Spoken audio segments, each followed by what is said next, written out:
welcome back. Today we're going to be talking about dog parks. Dog parks are a great idea, and there's a lot of benefits that you can get from taking your dog to a dog park. But it's important to not overlook all of the dangers and risks that are also associated with dog parks. A lot of people love dog parks, and their dogs have really good experiences with going to dog parks. But I want to explain to you why dog trainers and people like myself that specialize in animal behavior are very cautious when it comes to dog parks. In fact, most dog trainers are not a fan of dog parks. It doesn't mean that dog parks are bad and that nobody should go to them. It just means that you should be aware of the risk that you are taking. So today in this video, we're going to go over some of the concerns, and then you can decide for yourself if your dog is ready to go to a dog park and if your dog will have a good experience in going to a dog park. The first thing to consider is how well trained your dog is. A dog park is not the place to train your dog. Your dog should already be trained before going to a dog park.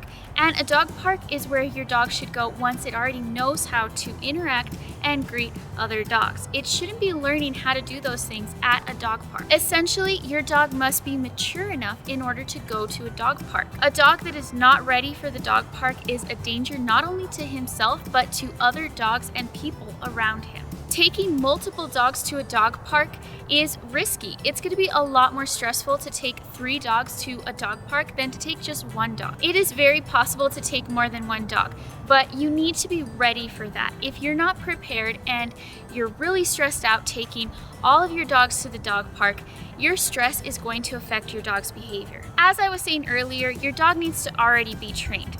Don't take your dog to the dog park if you are nervous of taking the leash off of your dog. You need to be 100% comfortable with your dog being off a leash before you go. Leashes, training collars, and harnesses should never be used at a dog park. Keeping your dog on a leash will make him more confused and anxious because of all the other dogs around him that are not on leashes, and it can be a hazard for your dog. Leaving on harnesses and training collars is very dangerous because it gives other dogs something to bite at and grab hold of your dog. Small dogs and large dogs should not be allowed in the same area. Before you go to the dog park, make sure that your dog park has a separate area for large dogs and a separate area for small dogs.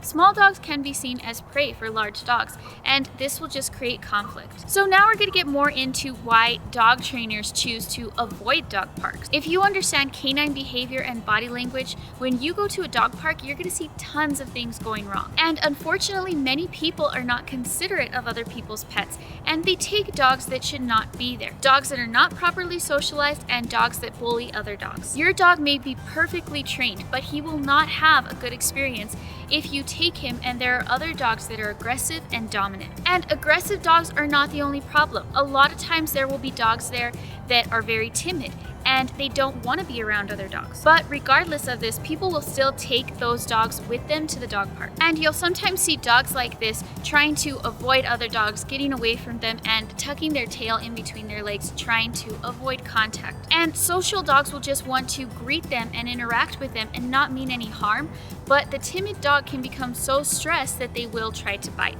As I said at the beginning, your dog should be completely trained before going to the dog park. But this will not stop other people from trying to use the dog park as a training experience. This is not the right way to train a dog, and some people will try to re-socialize a dog that has had bad experiences by taking him to the dog park. And sometimes they will think that using a muzzle will help the situation and make it safe. It does make it safe for the other dogs, but it makes it a very traumatizing situation for the dog that has the muzzle on. It's important to be aware of the spread of diseases when going to the dog park. First of all, you should never take an 8-week-old puppy to the dog park.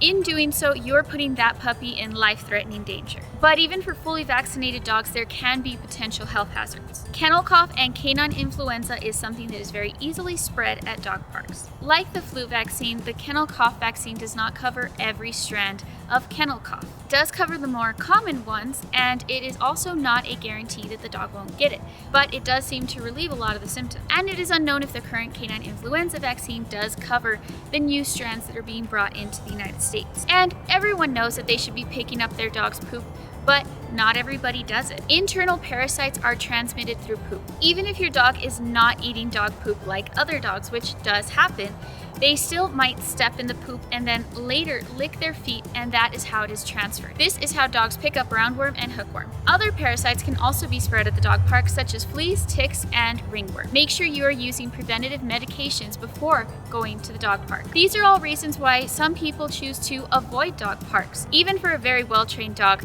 a bad experience with another dog can be a huge setback and cause behavioral problems. If you have a dog that would not do well at a dog park, or you just want to avoid the risks, there are alternatives. You can go to a doggy daycare where there are trained professionals monitoring the situation to make sure that nothing bad happens, or you can just go to a regular park by keeping your dog on a leash and getting some exercise with them. Taking your dog out like this is not only beneficial for your health, but the one-on-one time is also good for your relationship with your dog.